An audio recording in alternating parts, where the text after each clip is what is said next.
Okay, I've done a bit more pondering and we're going straight to page 21 since that's literally, well, let's see, the next page.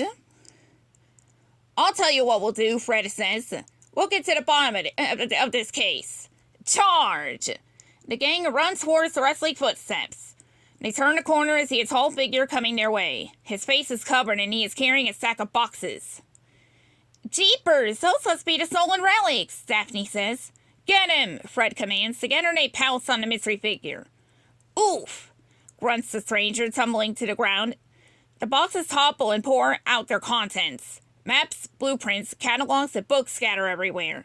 When the group untangles themselves, they discover the stranger is just another teenager like them. Hey, why'd you do that? He asks, brushing dirt off his jeans. No, oops, sorry, Daphne says. Then she leans over to Velma and whispers, Gosh, he's so cute.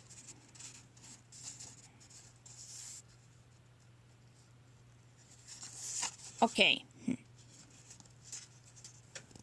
Like, you're not a monster, Shaggy says. Well, it depends who you ask. My mom thinks I'm a terror, the teen chuckles. He extends his hand. Name's Icarus, but you could call me Russ. Nice to meet you, Russ, Fred says, shaking his hand. Then he introduces himself and the members of Mystery Inc. The friends help Russ pick up his belongings. What brings you to Meadows Manor? Velma asks. Well, Mr. King hired my mom to design his garden maze a while back. She's an architect, and I'm her assistant, Russ answers. This morning he called us over to bring the map and blueprints. Like, it's a good thing we found you when we did, Shaggy says. There's a minotaur in this maze. We need to find the nearest exit. Did you actually see a creature that's half man and half bull? Russ asks suspiciously. The gang exchanges looks. Fred says, no. Russ lets out a loud laugh. Huh, you've been reading too many Greek myths before bed. He picks up his boxes and says, If you'll excuse me, I have work to do. The Mr. Ink gang watches Russ walk away. Before we choose something from either of these, let's backtrack.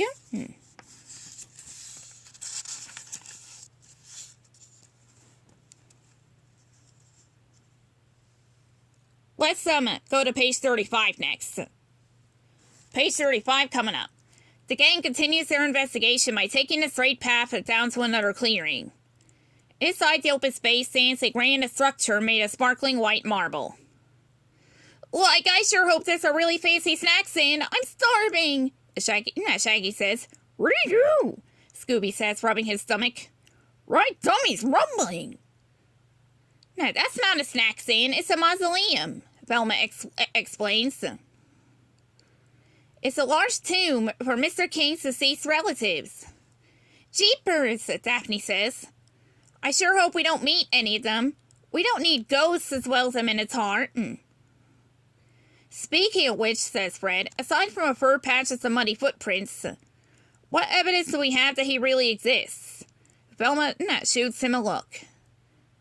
Fred, how long have we been in this business? Before Fred can answer, the group hears a low grumble.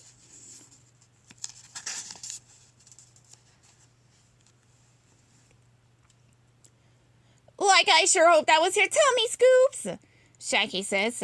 Scooby-Doo shakes his head no. And the sound gets louder. It turns into a growl.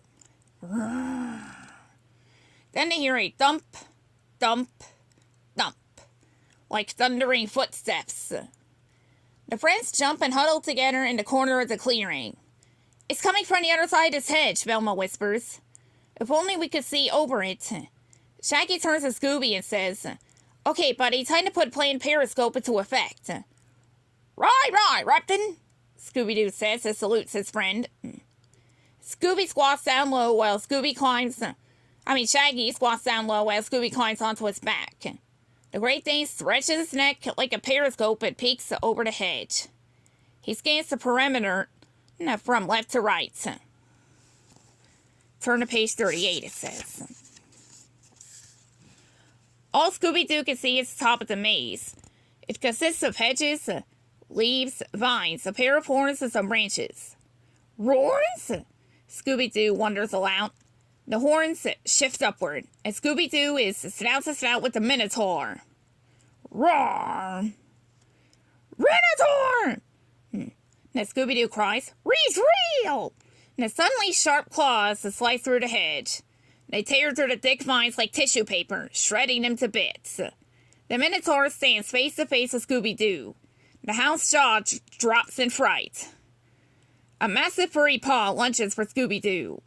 His hind legs pinwheel so fast they bop Shaggy on the head a few times. Smack, thwap, whack. The cowering canine hides behind Fred and Daphne.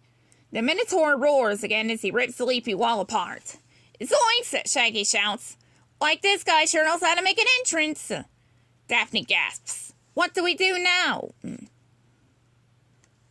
Do I choose for these or backtrack? Okay, now I'm back to the lunchtime path, and it says here, no, let's see. For one ending, we'll have to turn the page at 24. "Jeepers," replies Daphne. "The mysteries keep piling up around here." The loud sound came from the driveway. Mr. King says to the gang, "Follow me." Once the billionaire and the Mystery Inc. gang reach the driveway, they find another car parked next to the mystery machine. The hood is popped open and puffs of gray smoke billow out from the engine. A teenage boy fans the air with his arms. "Icarus, is that you?" Mr. King asks. The boy turns around and smiles. A white toothy grin appears within a grease-smeared face. "Hi, Mr. King," he says. "Mom and I are just having a bit of car trouble." A stylish woman exits the car. "Sorry to frighten you," she says. "The car backfired. Luckily, my boy here knows a thing or two about mechanics." "Everyone, this is Miss Daedalus and her son Icarus," Mr. King says.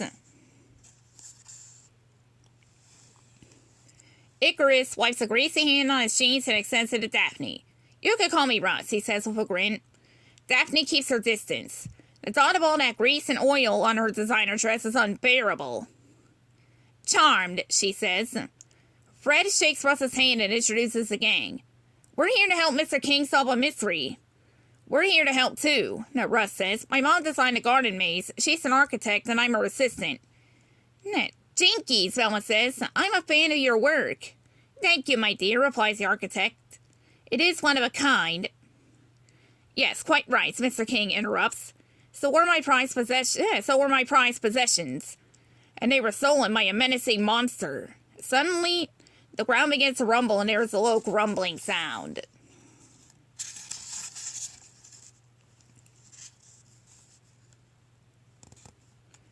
"The monster!" Scooby-Doo cries. He jumps into Shaggy's arms. A large shape lumbers up the drive.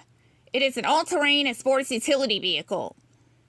"That's not a monster," Fred says. That's a monster truck." "Groovy." Out of the driver's seat jumps a burly, barrel-chested man. He's wearing a pith helmet, combat boots, and safari gear. Slinging a tranquilizer rifle off his shoulder and into his hands, he cocks it and announces, "I'm hunting me some Minotaur." "Excellent," Mr. King says. "The gang's all here. Ladies and gentlemen, meet Dr. Martin Clark, archaeologist and professor. He originally discovered the artifacts that were in my private collection." "How do you do?" Martin says, tipping his hat. "I gathered you here to help get my treasures back," Mr. King says. "Are we ready to go?" "Like, we work better on a full stomach," Shaggy says. "Does anyone have anything to eat?" Another case, path, and another lunch path.